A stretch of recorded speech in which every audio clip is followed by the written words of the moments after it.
ओम कर्पूरगौरं करुणावतारं संसारसारं भुजगेन्द्रहारं सदा वसन्तं हृदयारविन्दे भवं भवानी सहितं नमामि।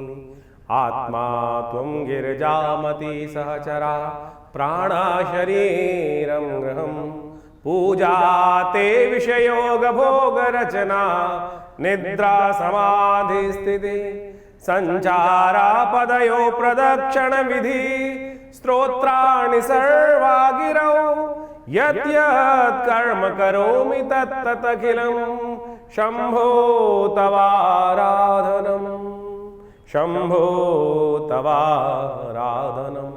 तारीख सोमवार का अवसर द्वादशी त्रयोदशी तिथि संयुक्त रूप में पड़ते हुए त्रयोदशी क्षय होने की तरफ जा रही है और आपकी राशि में आपके लिए अनुकूलता का वातावरण बनाते दिखाई दे रहे हैं ग्रहों का योगायोग। ऐसे में थोड़े से आशीर्वाद की आवश्यकता है, चीज़ें सफलता की तरफ अवश्य जाएंगी। थोड़ा आशीर्वाद देके काम करने का प्रयास करोगे तो बहुत अच्छा योग आपके लिए बनता दिखाई दे रहा है। इस दिन सोम प्रदोष का योग बन रहा है। इसके साथ साथ इस दिन एक सबसे बड़ा परिवर्तन आपकी राशि में जो होने जा रहा है वो होने जा रहे हैं बृहस्पति महाराज का उदय। 12 वर्ष बाद बृहस्पति आपकी राशि में इस स्थिति में आकर बैठ गए हैं कि सब कहीं ना कहीं गलत स्थितियों को भी ठीक करने का योग बना सकते हैं। शनि कितना ही बिगाड़ दें आपकी स्थिति को, यहाँ पर बृहस्पति ने अब उदय होकर सब चीज़ों को ठीक करने का ठेका अपने आप लेकर बैठ गए हैं। ऐसे में बहुत सुंदर योग बन रहा है। बृहस्पति के साथ सूर्य, बृहस्पति के साथ बुध, सूर्य आदित्य का योग और कहीं ना कहीं बृहस्पति की पूर्ण दृष्टि, शुभ दृष्टि, बिना किसी अशुभ ग्रह की दृष्टि पड़ते हुए स्वयं पर बृहस्पति शनि पर भी डाल रहे हैं। वो कहीं ना कहीं आपकी राशि के दृष्टिकोण से आने वाले समय में बहुत हर मामले में आपको सपोर्ट करने का वातावरण बनाते दिखाई देंगे। चाहे वो भाग्य हो, चाहे वो बुद्धि हो। जो बुद्धि 2-3 दिन कई दिन से आपका रास्ता नहीं दिखाई थी, सही चीज़ें नहीं दिखाई देती, अब नया रास्ता उत्पन्न करने का योग, लाभ का रास्ता खुलने का योग, चाहे व्यवसाय हो, चाहे कहीं ना कहीं आपकी राशि के दृष्टिकोण से सहयोगियों के लिए हो, तो उन सहयोगियों से सहयोग लेने का योग भी ये कहीं ना कहीं बृहस्पति अवश्य बनाकर तैयार करते दिखाई दे रहे हैं। तो गोचर के दृष्टिकोण से ये योग आपके लिए बहुत ही कल्याणकारी स्थिति को उत्पन्न करता दिखाई दे रहा है। हाँ, बाकी सारे ग्रहों को ठीक करने के लिए आपको लगातार प्रयास करना चाहिए, वो आपके लिए बहुत अनुकूल रहेगा। जैसे यदि हम देखा जाए 10 तारीख को इस बार सोम प्रदोष का योग बन रहा है और भगवान शंकर की कृपा यदि आप प्राप्त करने का प्रयास करें उनकी कृपा से, तो बाकी शनि इत्यादि, राहु इत्यादि के जो अशुभ ग्रह का योग चल रहा है उसको ठीक करने के लिए ऐसी इस शुभ योग में भगवान का स्तवन कर लेना बड़ा कल्याणकारी होता है। इन दिनों आपकी राशि के दृष्टिकोण से आपको बुजुर्ग सेवा अवश्य करने का प्रयास करना चाहिए। जितने बुजुर्गों की सेवा करोगे, बुजुर्गों का आशीर्वाद, बड़े बड़ों का आशीर्वाद देने का प्रयास करोगे, बृहस्पति उतने आपके लिए अनुकूल होते चले जाएंगे। देखिए, बृहस्पति का ये परिवर्तन जो होने जा रहा है और अब मान के चलो पूरा आने वाला जो अगले साल तक का 2027 तक के लिए बृहस्पति का परिवर्तन हो चुका है। उच्च के हो गए हैं बृहस्पति। अब ये उच्च के बृहस्पति उदय होकर जिस प्रकार से इस दिन से परिवर्तन करने का योग बनाएंगे, ये बहुत विशेष स्थान आपकी राशि के दृष्टिकोण से उत्पन्न करते दिखाई दे रहे हैं। इस समय इनका प्रभाव आपने समझा, लेकिन इनकी शक्ति को बढ़ाने का आपको खास तौर पर विशेष ध्यान रखते हुए कार्य करना चाहिए। 12 वर्ष बाद बृहस्पति उदय होकर पूर्ण जो योग बना रहे हैं, अब उदय भी हो चुके हैं, परिवर्तन करने के बाद अस्त हो गए थे। अब 25 दिन बाद जो अब उदय होने की शक्ति में आए हैं, तो आप सत्य माने अब इनको ताकत देने का प्रयास करें। एक हम आपके लिए बात रखें कि आज की तारीख में बृहस्पति को ताकत देने के लिए एक जन प्रचलित जो सबसे ज़्यादा जो उपाय किया जाता है, हर दूसरे आदमी के हाथ में आप उस उपाय को देखते हैं, वो तर्जनी उंगली में कहीं ना कहीं वो बृहस्पति का एक नग, जिसको येलो सफायर बोला जाता है, पुखराज बोला जाता है, या उसका उपरत्न लोग धारण कर लेते हैं, जिसको सुनहला बोल के धारण कर लेते हैं, वो सुनहला धारण कर कर लोग हर कोई पहन के घूमता रहता है, बहुत ज़्यादा लोग। अब क्या वो पूरी तरह से, अगर शुद्ध रत्न है तो बिल्कुल चमत्कार करेगा, इस बात को कोई दिक्कत नहीं है। अगर रत्न शुद्ध है तो ऐसा हो ही नहीं सकता रत्न का चमत्कार ना हो। लेकिन क्या इस धरा से, पृथ्वी से इतने रत्न निकलते हैं कि हर दूसरा आदमी बृहस्पति का कहीं ना कहीं नग धारण करके पहन ले? अब नहीं शुद्ध नहीं निकल रहे हैं या बाजार में लैब में बनाए जा रहे हैं, तो फिर उनका क्या लाभ होगा? आप केवल दिल बहलाने के लिए, अपने मन को बहलाने के लिए किसी व्यक्ति की बात सुनकर आप धारण कर लें, तो आपको लगे तो अच्छा है, तो नहीं तो फिर वो तो कहीं ना कहीं मानसिक तौर पर कहीं ना कहीं भ्रांति उत्पन्न करने का योग बनाएगा। अरे बहुत सरल उपाय है ना। हम इस बात को ध्यान, बृहस्पति 12 वर्ष बाद आपकी राशि के दृष्टिकोण से इतना सुंदर योग बन के आया है। उसकी थोड़ी बहुत दोषों को दूर करने के लिए आप कोशिश ये करें, हल्दी से स्नान करें नित्य प्रति, हल्दी का तिलक अपने माथे पे लगाने का प्रयास करें। वैसे तो आमतौर पे बहुत सारे बड़े ज्योतिषी जो हैं वो केसर की बात करते रहते हैं। बिल्कुल शास्त्रोक्त विधि है, केसर इससे बढ़िया तो औषधि बृहस्पति से हो नहीं सकती है क्या। लेकिन केसर भी इतना मिल रहा है बाजार के अंदर। केसर सरकार की जो रिजल्ट्स हैं, गजट्स हैं, उनमें दिखाया जाता है कि इतना केसर नहीं हो रहा है जो हर कोई केसर बाजार में हर दुकान पे मिल रहा है। सिंथेटिक धागों को काट कर, भुट्टे के बालों को काट कर, रंग कर, या और पता नहीं किस किस चीज़ों को बनाकर डिब्बे में बेच दिया जाता है। अब फिर उपाय कैसे करेगा ज्योतिष के दृष्टिकोण से, तो फिर वो केसर हुआ ही नहीं। तो आप कोशिश ये करें उसके अनुसार से बृहस्पति का मंत्र जप करो, ओम ग्रांग ग्रीं ग्रौंग से गुरुवे नमः। हिंग लगे ना फिटकरी, रंग चोखा ही होगा। सद्भावना से जिएगा। ओम छोटा सा मंत्र, ओम ग्रांग ग्रीं ग्रौंग से गुरुवे नमः। इस हल्दी की गांठ को लेकर कोशिश ये कर सकते हैं कि आप थोड़ा जल में डाल दीजिए हल्दी को, और उस हल्दी की गांठ को लेकर, जल को लेकर केले के पेड़ पर हर बृहस्पतिवार के दिन या नित्य प्रति थोड़ा जल डाल दिया कीजिए। इससे बढ़िया क्या होगा, ये छोटा सा उपाय है, ये कहीं ना कहीं लाभ देगा। एक केले के पेड़ को लेकर किसी देवस्थल में रोपित कर दीजिए, और हो सके तो बृहस्पतिवार उनमें जल डालने का, नित्य प्रति डाल सके तो बहुत अच्छा है। बाकी सब तो पेड़ के साथ कई समस्याएं होती हैं कि पीपल को रविवार को नहीं छूना चाहिए, लेकिन केले के साथ तो ऐसी कोई समस्या नहीं, नित्य प्रति जल दे सकें तो बहुत अच्छा है, आपके लिए बड़ा कल्याणकारी योग बनेगा। केले के फल का दान कर दीजिए, किसी ब्राह्मण की, योगी गुरुजन की सेवा करने का प्रयास कर लीजिए, और ये सब चीज़ें बड़े कल्याणकारी। अब बहुत सारे बच्चे हैं, अब वो तो कुछ मंत्र जप भी नहीं करते हैं, तो उसके लिए एक रास्ता अपनाने का प्रयास कीजिए। ये पीला धागा, ये जो पीला धागा है, ये बृहस्पति का सिद्ध धागा, बृहस्पति के मंत्र से जप करा हुआ ओम ग्रांग ग्रीं ग्रौंग से गुरुवे नमः, इस मंत्र को जप कर कर इसको बच्चे को पहना दीजिए। बच्चे के सीधे बाजू में कहीं बांध दीजिए, बाजूबंद के तौर पर बांध दीजिए, या कहीं ना कहीं हाथ में बांध दीजिए। सत्य माने इससे ना तो कोई बहुत महंगा इलाज है, छोटा सा इलाज है, इससे भी उतना ही लाभ प्राप्त करने के योग बन जाएंगे। और जो आप हर कोई आज एक भेड़ चाल में फंस गया है, वो कहीं ना कहीं गलत स्थिति में फंस जाते हैं, कहीं ना कहीं मूर्ख बन जाते हैं लोग, तो उससे बचने का आपको प्रयास कर लेना चाहिए। तो इस स्थिति को आप अपनाने का प्रयास करें। बृहस्पति बहुत बढ़िया परिवर्तन कर कर आपके राशि के दृष्टिकोण से इस वक्त 12 वर्ष बाद योग बना के बैठा है। अगर कहीं थोड़ा बहुत नेगेटिव प्रभाव भी कर रहा है तो उसको ठीक करने के लिए ये उपाय जो हमने बताए, इनको तुरंत करने का प्रयास कीजिए। ईश्वर की कृपा से आपके ग्रहों को परिवर्तन करने की स्थिति आपके अंदर है। सकल पदार्थ है जगमाही, कर्महीन पुरुष पावत नहीं। इस बात का ध्यान रखना। कोशिश करो अपने को सही रूप से बुद्धिमानी के साथ कार्य करने का प्रयास करें। ज्योतिष एक प्रत्यक्ष विषय है, उनको सही रूप से आपको समझने का प्रयास करना चाहिए, चीज़ों को ठीक करने का प्रयास करना चाहिए। तो ऐसे में इन सब चीज़ों को समझकर कार्य करेंगे तो बहुत कल्याणकारी योग आपकी राशि के दृष्टिकोण से अवश्य बनकर तैयार हो रहे हैं। तो आप इन सब चीज़ों को समझकर कार्य करेंगे तो बहुत अच्छा रहेगा। तो अभी आपने अपनी राशियों का प्रभाव समझा, किस प्रकार का ग्रहों का योग बन रहा है और कब कौन से दिन। देखिए, इस सावन के महीने में ग्रहों का योग जो बन रहा है, बड़े सारे ग्रहों का परिवर्तन आपको हमने बताया ही है। इस वक्त आपकी राशि के यदि देखें, आपने राशि के दृष्टिकोण से देखा कि जो शुक्र हैं वो परिवर्तन कर कर बहुत विचित्र स्थिति में जाते दिखाई दे रहे हैं, कमज़ोर होते दिखाई दे रहे हैं। और ये कहीं ना कहीं, और इस बार जो आषाढ़ के महीने में आप देखो तो बृहस्पति भी जो के योग जो बन रहे हैं वो भी 5 बृहस्पति पढ़ते दिखाई दे रहे हैं। और ये 5 बृहस्पति कहीं ना कहीं शुक्र का कहीं ना कहीं इस वक्त कन्या राशि में अकेले होकर बैठना कहीं ना कहीं हानि का योग बनाता है, कहीं ना कहीं अतिवृष्टि के योग बनाते दिखाई दे रहा है, जिसके कारण से कहीं ना कहीं संसार में बाढ़ इत्यादि की समस्याएं कुछ ज़्यादा होती दिखाई दे रही हैं। इस वक्त भयावह युद्ध की स्थिति जो बन रही है वो भी आपको सामने दिखाई देता है। कहा जाता है कि जिस महीने में 5 बृहस्पति एक साथ पड़ जाएं वो कहीं ना कहीं अराजकता की स्थिति उत्पन्न करते दिखाई दे रहे हैं। साथ में शनि महाराज इस वक्त लगातार करीब 4.5 महीने के लिए वक्र अवस्था में चल ही रहे हैं। तो ऐसे में ही शनि का वक्री होना और जो बृहस्पति का साथ इस प्रकार का योग बनना, ये कहीं ना कहीं अशांति का वातावरण विश्व में और बढ़ाता दिखाई दे रहा है। देख ही रहे हैं कि मिडिल ईस्ट के अंदर क्या स्थिति इस वक्त भयावह मची हुई है, और ये कहीं ना कहीं पूरे विश्व को अशांत करने के लिए, महंगाई को बढ़ाने के लिए कहीं ना कहीं स्थिति को आपके हाथों से बाहर निकालती दिखाई देगी।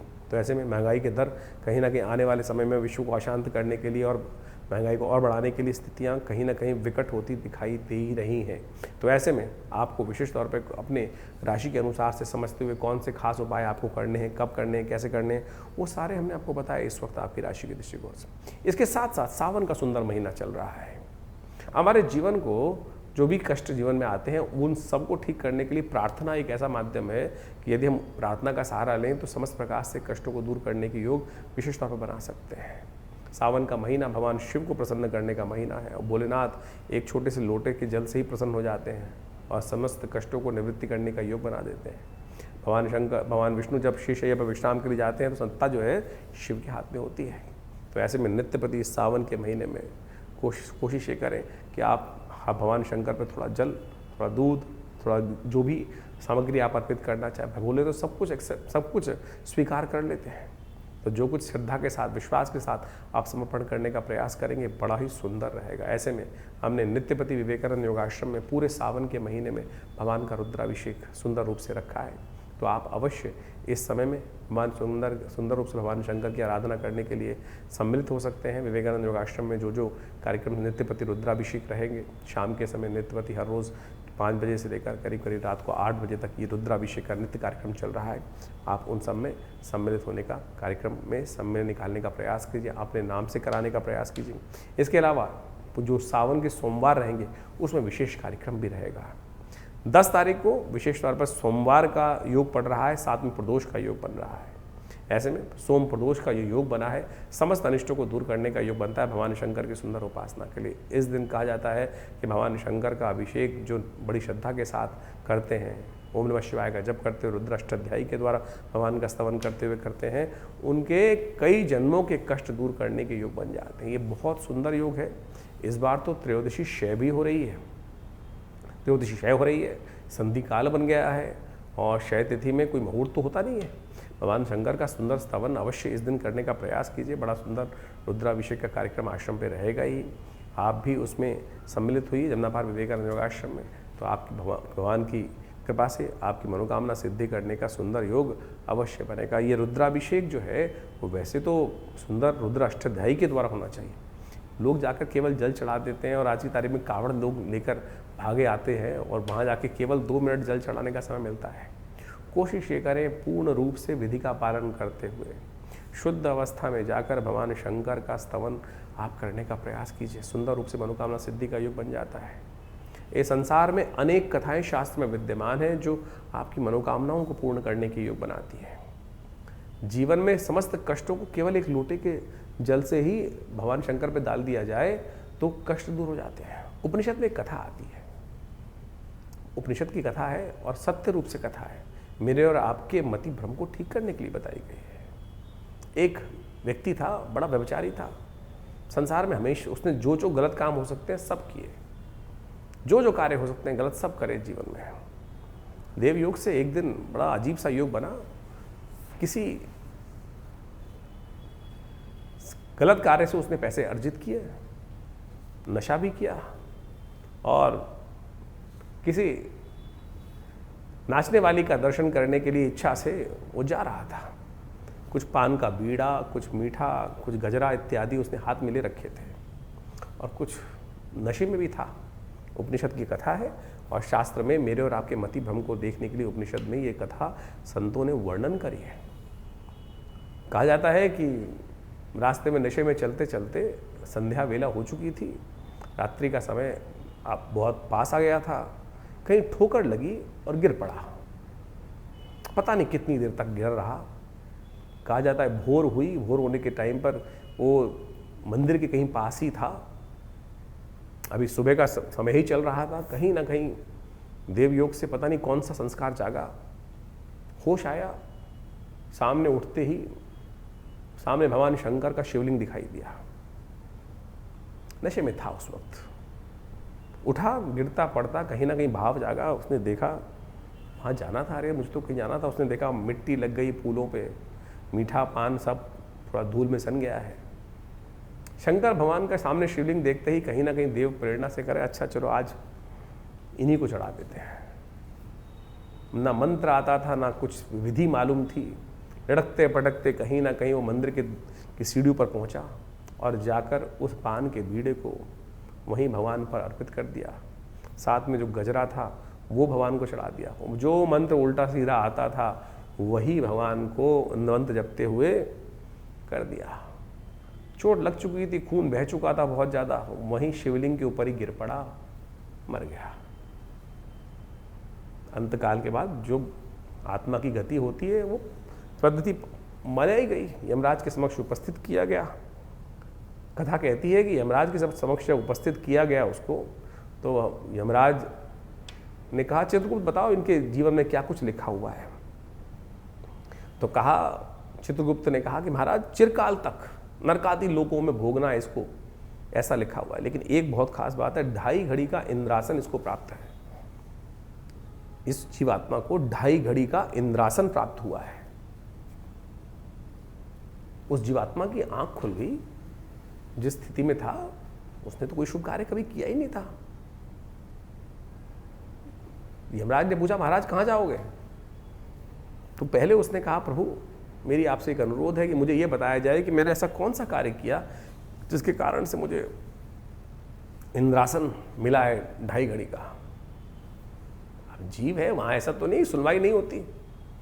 जो जो आपके मन के संशय हैं यहाँ नहीं ठीक होंगे तो वहाँ तो अवश्य सुनने का रास्ता, जानने का रास्ता हमेशा खुलता है। ऐसा नहीं है कि अंधे कुएं के अंदर फेंक दिया जाता है, बताया जाता है कि भाई तूने ये किया, ऐसे से किया, ऐसे से किया। और यदि आप गरुड़ पुराण पढ़ो तो वह सब कुछ वर्णन साफ साफ दिखाया गया है कि हर आत्मा को, हर जीवात्मा को उसके कर्म सब दिखा दिए जाते हैं, पिक्चर की तरह रिकॉर्ड हो जाता है। सब चीज़ें रिकॉर्ड करके दिखा दी जाती हैं कि भाई तूने ये किया था, छुपा के किया था। उस परमात्मा की विधि के आगे कुछ नहीं छुपता। तो बताया गया भाई, चित्रगुप्त ने कहा कि महाराज इन्होंने जीवन पर्यंत कोई भी शुभ कार्य नहीं किया, हमेशा कहीं ना कहीं कत्ल किया, ये गलत किया, चोरी डकैती, जो व्यभिचार हो सकते हैं सब, झूठ बोलना, सब काम किए हैं। लेकिन अंत में मरने से पहले भगवान शंकर को इन्होंने उस तुरीय अवस्था में जाकर एकाग्र चित्त भाव से भगवान के जो समर्पण किया है उसके कारण से, पुण्य योग से इनको 2.5 घड़ी का इंद्रासन प्राप्त हुआ है। तो इंद्र ने कहा भाई, यमराज ने कहा ठीक है महाराज पता चल गया। धर्मराज ने कहा अब बताओ कहाँ जाओगे? पहले इंद्रासन प्राप्त करोगे 2.5 घड़ी का या नरकादि लोक जाना है? तो महाराज पहले इंद्रासन। धर्मराज ने कहा ठीक है तथास्तु, जाओ महाराज, आपका पुण्य है, आपको 2.5 घड़ी का इंद्रासन, उसके बाद आप नरकादि लोक जाइएगा जहाँ जाना है। वहाँ कोई पार्शियलिटी नहीं चलती, किसी का कोई भेद नहीं चलता। जो किया है, जैसा किया है, अवश्यमेव भोक्तव्यम कृतम कर्म शुभाशुभम। उपस्थित किया गया इंद्र के समक्ष और कहा धर्मराज की आज्ञा से इनको 2.5 घड़ी का इंद्रासन प्राप्त हुआ है, आप थोड़ी देर के लिए आप अल्प विराम लें और इनको वहाँ इंद्रासन दिया जाए। व्यवस्था हुई, घोषणा की गई कि इंद्र नए बनने जा रहे हैं पदाधिकारी। इंद्र कभी एक नहीं रहते, समय समय के काल व्यवस्था के अनुसार से बदल दिए जाते हैं इंद्र। और इसीलिए देवासुर संग्राम इत्यादि समस्त जो थे वो ललायित रहते थे। उस इंद्र को हटाकर हम राक्षस जो भी होते, जो भी, चाहे रावण रहे चाहे कोई, सब इंद्रासन की ललाहट में, इंद्रासन प्राप्त करने के लिए, स्वर्ग के सुख को प्राप्त करने के लिए, उस पद को प्राप्त करने के लिए, उस सिंहासन को प्राप्त करने के लिए सब कितने कितने युद्ध लड़ते थे। उसको पुण्य के कारण से मिला था। इंद्र हटे वो जो उस वक्त व्यवस्था में थे और इनका अभिषेक करने के लिए सुंदर व्यवस्था की गई। सबको सूचना दी गई कि महाराज ऐसे ऐसे इंद्र बदलने वाले हैं, बहुत सुंदर राज्य अभिषेक की व्यवस्था होगी, अभिषेक किया जाएगा, सुंदर रूप से नृत्य इत्यादि की सुंदर व्यवस्था रहेगी, आप साय नृत्य करेंगे, पूर्ण व्यवस्था। सबको आमंत्रण जिस प्रकार से किया जाता है, कोई प्रधानमंत्री पद पर, कोई मंत्री पद पर बैठता है तो पूरे समाज को बुलाया जाता है, तो ऐसी ही सुंदर व्यवस्था करने की कार्य कर दिया गया। घोषणा हो गई, समय पर उनको इंद्र के पदवी पर विभूषित कर दिया गया। और जैसे ही घोषणा हुई सब नृत्य और जय हो, आपको इनकी तरफ से शुभकामनाएं, इनकी तरफ से सब शुरू होने जा रहा था। उन्होंने कहा रुको महाराज। वहाँ खड़े हुए इंद्रासन से और संकल्प लिया कि मैं ये उच्च श्रवा जो घोड़ा है शुक्राचार्य को दान कर रहा हूँ। ये कामधेनु गायें जो है कैसे पहुँचा, कामधेनु गायें वशिष्ठ के पास कैसे पहुँची? इंद्र ने दान करी। इंद्र ने संकल्प लेकर वो दान कर दिया कामधेनु को, वशिष्ठ को। जितनी स्वर्ग की निधियाँ थी सब लेकर दान करनी शुरू कर दी, एक के बाद सब चीज़ें दान करते चले गए। इंद्र पर आसी विभूषित था वो व्यक्ति उस वक्त। कोई ये नहीं कह सकता कि महाराज आप ये नहीं कर सकते, कोई उंगली नहीं उठा सकता था, सब कुछ दान करता था। 2.5 घड़ी थी उसके पास, केवल 2.5 घड़ी। कहा जाता है अंत में जब सब कुछ कर दिया तो उठा इंद्र, अपने आसन से उठकर नीचे आया और संकल्प लिया कि मैं आज इस वक्त इस पद पर विभूषित इंद्र पद पर आसीन संकल्प लेता हूँ, ये संपूर्ण त्रिलोकी का जो मेरा साम्राज्य है भगवान शंकर को अर्पित करता हूँ। और कहा चलो भाई अब नरकादि लोगों को भोगने के लिए चलता हूँ। किसका सामर्थ्य था, किसका सामर्थ्य था कि उसको उस पद से हटा सके कोई व्यक्ति? ये उपनिषद की कथा है। तो आपको ये समझना चाहिए कि भारतीय उपनिषद जो है वास्तविक तौर पर मेरे मति को ठीक करने के लिए है। तो ये सावन का सुंदर महीना जो है ना, वो एक छोटे से जल से भगवान को कैसे प्रसन्न करने का है, इस विश्वास को जगाने का है माध्यम है। आप अपने जीवन को बदलने के लिए छोटे छोटे संसार में जो भारतीय संस्कृति में जो उपनिषद इत्यादि में पुराणों में कथाएं हैं, उनको सार रूप में ग्रहण करने का प्रयास करें। करो तो सही कर्म। कैसे, किसका बाहुबल है, किसका सामर्थ्य है कि आपके जीवन में वो शुभ का आगमन को, कर्म प्रधान विश्व रचना का कर्म तो करने का प्रयास तो कीजिए। आज हम हर चीज में कहीं ना कहीं मन में नेगेटिव भाव लेके बैठ जाते हैं, अरे कुछ नहीं होगा। सब कुछ होगा, सब कुछ होगा। अगर किसी व्यक्ति ने अबोध अवस्था में वो कर्म कर दिया, उसका पुण्य कर दिया। जो लोग विश्वास को जगाकर अपनी श्रद्धा के साथ, विश्वास के साथ कर्म करते होंगे, तो उनके भोग क्यों नहीं बनते होंगे, क्यों नहीं उनके जीवन में पुण्य का उदय बनता होगा। करिए तो सही। इतने लाखों अरबों लोग हैं, कितने लोग ललाहित हो गए श्रद्धा के साथ अपने कर्म को करते हैं। लॉटरी खुलती है। तो इस बात को विश्वास करके करने का प्रयास कीजिए। देखिए, ये बड़ा सुंदर समय है, परमात्मा की आराधना करने का प्रयास कीजिए। ये श्रद्धा के साथ इस सावन को खाली मत जाने दीजिए। तो करेंगे तो अवश्य लाभ प्राप्ति के योग बनेंगे, जीवन के कष्टों को दूर करने के योग बनेंगे। ये सावन का महीना बड़ी श्रद्धा के साथ आया है। कोशिश ये करें इस सावन के महीने में जब भी कोई सुंदर कार्य हमारे जो चल रहे हैं उनको करिए। भगवान का अभिषेक कीजिए, जल अर्पित करने का प्रयास कीजिए, दान कीजिए, पुण्य कीजिए। जो कुछ कर सकते हैं वो सब करने का प्रयास करेंगे तो ये कर्म जो है आपका, ये पुण्य कर्म कहीं निष्फल नहीं जाता। देले सवेले कहीं ना कहीं आपके पुण्यों के उदय कर कर रक्षा करने के लिए कर्म ही उस विपदा की स्थिति में सामने आके खड़ा हो जाता है, और वो कहीं ना कहीं आपके कल्याण का मार्ग प्रशस्त कर देगा। तो इसको विश्वास जगाइए। इस कथा को केवल ऐसे ही नहीं लीजिएगा, श्रद्धा अनुसार से विश्वास करके समझकर कार्य करने का प्रयास कीजिए। कल्याण होगा।